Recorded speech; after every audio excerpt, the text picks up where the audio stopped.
وَمَا أَرْسَلْنَاكَ إِلَّا رَحْمَةً لِلْعَالَمِينَ.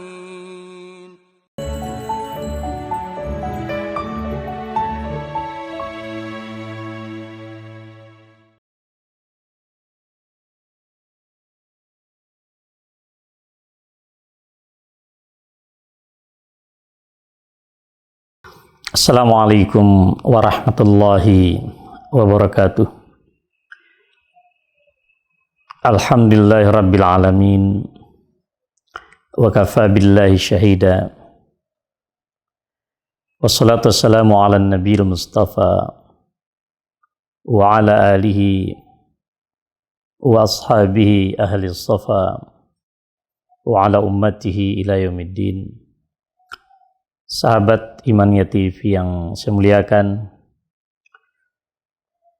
semoga Allah senantiasa memberkahi kita semua dan menerima amalan-amalan kita, agar hidup kita senantiasa dan selalu bermakna, tak letih menebarkan kebaikan bagi sesama, menebarkan kasih sayang Islam kepada siapapun di muka bumi ini. Sahabat Imania rahimakumullahu, semoga Allah merahmati Anda semua dimanapun saudara berada. Lebih dari 100 kali Allah menyebut kata qalbu di dalam Al-Quran. Tidak kurang dari 43 surat Allah mengulangi kata ini. Ini menunjukkan bahwa qalbu memiliki posisi yang begitu dahsyat dan posisi yang sangat luar biasa.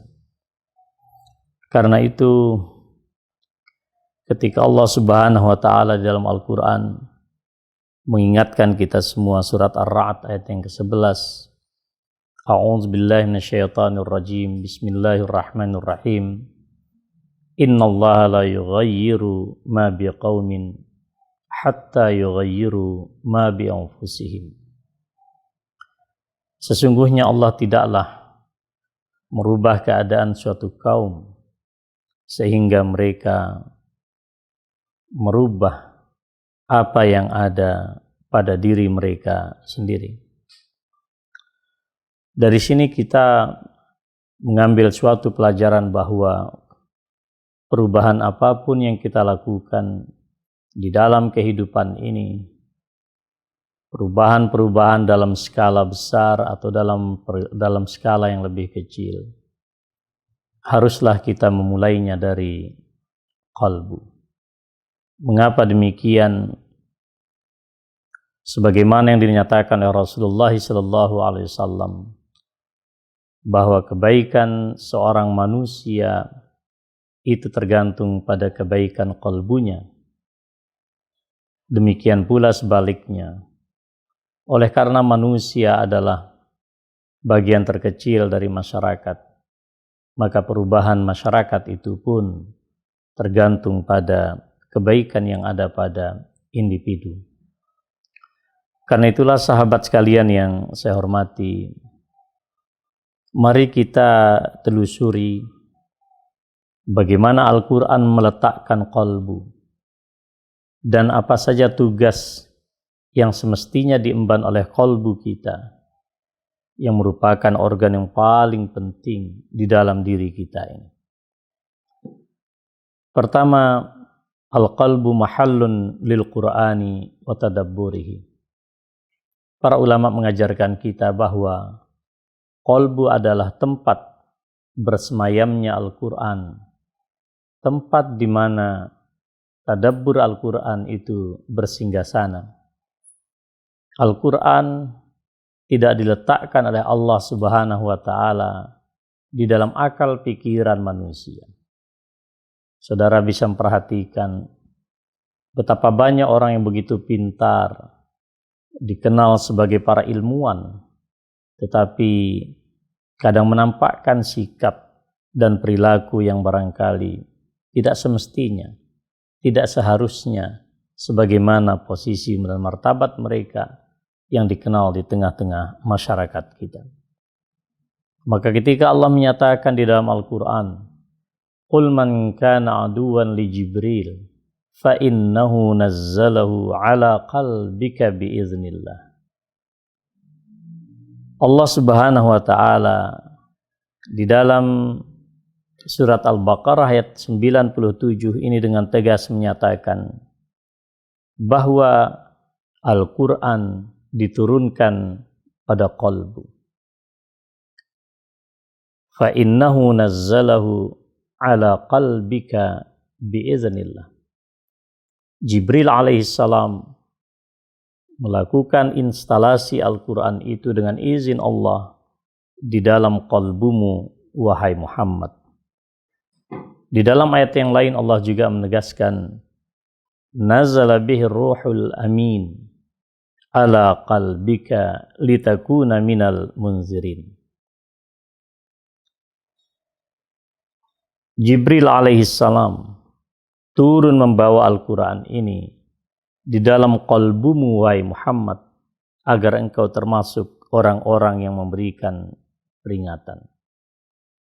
Ala qalbika, apa maknanya? Di atas qalbu kamu.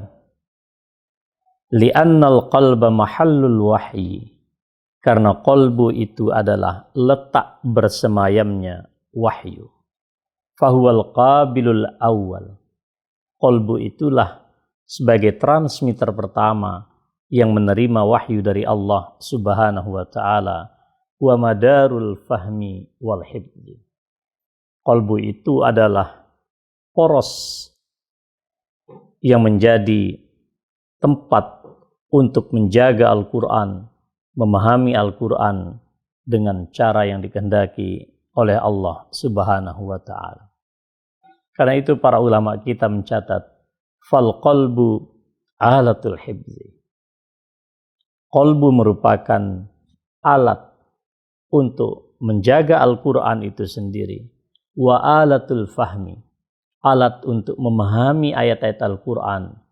Wa alatul akli, alat yang menjadi akal, di mana manusia itu sanggup membedakan antara al-haq dan al-batil, yang benar dan yang tidak benar. A'udzubillahi minasyaitonir rajim. Afala yatadabbaruna al-Qur'an am 'ala qulubin aqfaluha. Apakah mereka tidak mentadabburi Al-Qur'an, atau kemudian qalbu mereka itulah yang terkunci rapat. Al-Imamul Baydawi rahimahullah di dalam tafsir beliau menyatakan, yatasaffahunahu wa ma fihi minal mawa'iz waz zawajir. Apakah mereka tidak kemudian membuka lembaran-lembaran Al-Quran, lalu merenungkan dan mencermati semua petunjuk-petunjuk Al-Quran, semua pesan-pesan indah Al-Quran, demikian pula larangan-larangan yang ada di dalam Al-Quran, sehingga mereka tidak terjebak untuk menabrak batasan-batasan Allah dengan melakukan kemaksiatan kepada Allah Subhanahu wa Ta'ala. Am ala qulubin aqfaluha la yasilu ilaiha zikrun wa la yankashifu laha amrun. Ketika hati kita penuh dengan jeratan-jeratan, kunci-kunci yang mengunci qalbu itu, maka peringatan apapun yang datang kepada qalbu, perintah apapun yang disampaikan oleh Allah pada qalbu itu, tentu tidak akan pernah bermakna dan bermanfaat. Lihatlah perilaku orang-orang Yahudi ketika mereka menyatakan, atau Bani Israel, ketika mereka menyatakan, qulubuna ghuluf, hati kami tertutup. Apa pesan moral dari suatu gelas yang tertutup? Gelas yang tertutup, yang terbalik, tidak akan mampu menerima kucuran air, seberapapun air itu dikucurkan, karena memang posisinya dalam keadaan terbalik. Demikian pula qalbu yang terbalik, tertutup, tidak akan mendapatkan dan tidak sanggup menerima pesan-pesan ilahiyah. Sebab itulah kemudian seorang mufassir dan gurunya para mufassir, Al-Imam Ibnu Jarir At-Tabari rahimahullah, beliau secara khusus menyatakan, tidakkah orang-orang munafik, orang-orang hipokrit, orang-orang yang berwajah ganda itu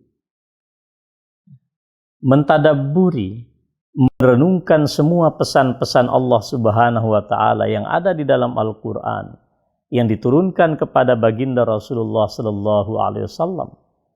Tidakkah mereka kemudian merenungkan berbagai macam argumentasi yang dijelaskan, lalu kemudian mereka menyadari betapa salahnya sikap hidup mereka ketika menampilkan sikap-sikap yang tidak benar atau pura-pura di dalam kebenaran.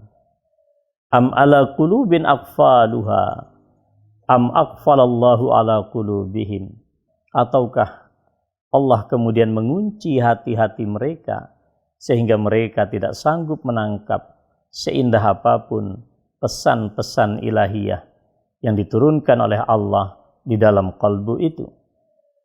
Sebab itulah sahabat-sahabat imannya yang saya muliakan, Allah menegaskan kembali, inna fi dzalika la dzikra liman kana lahu qalbun aw alqas sam'a wa huwa syahid.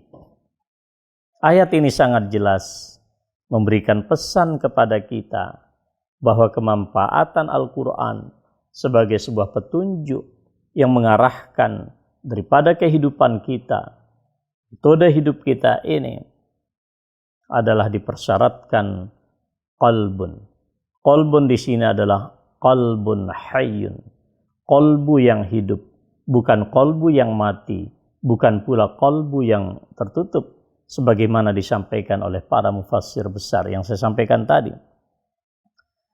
Al-Imam Ibnu Jarir At-Tabari kemudian juga menjelaskan kepada kita, inna fi ihlakinal qurun allati ahlaknaha min qabli Quraisy la zikra yatazakkaru biha.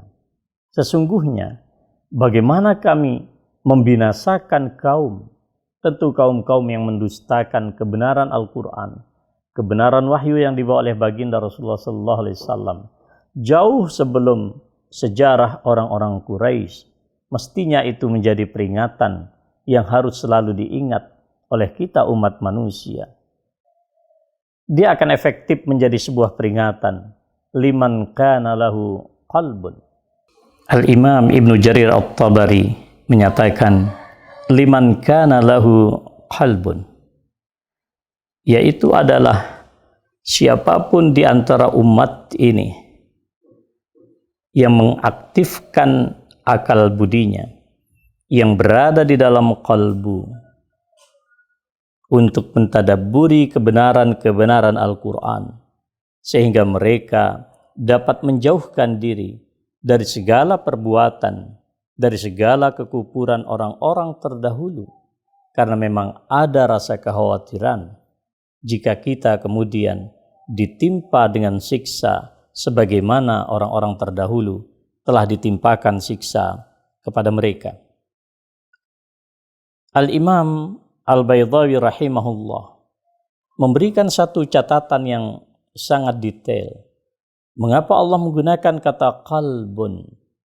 Allah menggunakan kata qalbun dalam bentuk nakirah, dalam bentuk yang sangat umum, bukan dalam bentuk definitif. Maknanya adalah bi anna kulla qalbin la yatafakkaru wa la yatadabbaru bila qalbin. Karena setiap qalbu yang tidak melakukan perenungan, yang tidak melakukan tadabbur, sesungguhnya bukanlah termasuk qalbu yang dimaksudkan oleh Allah Subhanahu wa taala.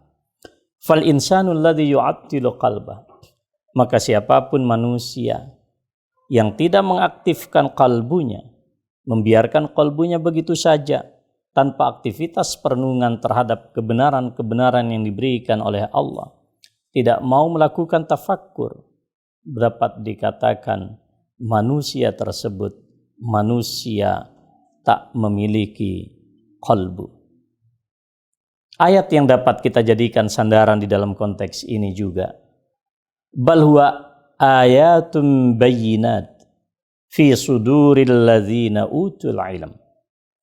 Kebenaran-kebenaran Al-Quran yang demikian jelas merupakan tanda-tanda kebesaran Allah Subhanahu wa Ta'ala di dalam dada orang-orang yang diberikan anugerah ilmu pengetahuan. Tetapi tentu anugerah ilmu pengetahuan yang tidak berasaskan pada iman juga tidak bermanfaat dan tidak bermakna di dalam kehidupan seseorang. Maka perhatikanlah ketika Allah menyatakan, yarfa'illahu alladzina amanu minkum walladzina utul ilma darajat. Allah akan mengangkat martabat orang-orang yang berpengetahuan dengan satu syarat yang paling utama, yaitu adalah ia meletakkan ilmu pengetahuan itu di atas iman kepada Allah Subhanahu wa Ta'ala. Ilmu pengetahuan yang tidak diasaskan pada iman hanyalah akan melahirkan ketimpangan-ketimpangan. Betapa banyak para ilmuwan yang lepas kontrol, bahkan melakukan tindakan-tindakan yang tidak sepatutnya sebagai seorang ilmuwan. Mengapa? Karena ilmu yang mereka miliki tidak diasaskan pada asas-asas dan pilar keimanan. Sahabat imania rahimakumullah, semoga Allah merahmati kita semua. Demikian tadabbur petang ini saya sampaikan. Semoga Allah Subhanahu wa Ta'ala selalu memberikan kita qalbu yang bening dan memberikan kita hidayah agar kita selalu mengikatkan hati kita, mengikatkan qalbu kita dengan Al-Quran. Nasrun minallahi wa fathun qarib wa basyiril mu'minin. Wassalamualaikum warahmatullahi wabarakatuh.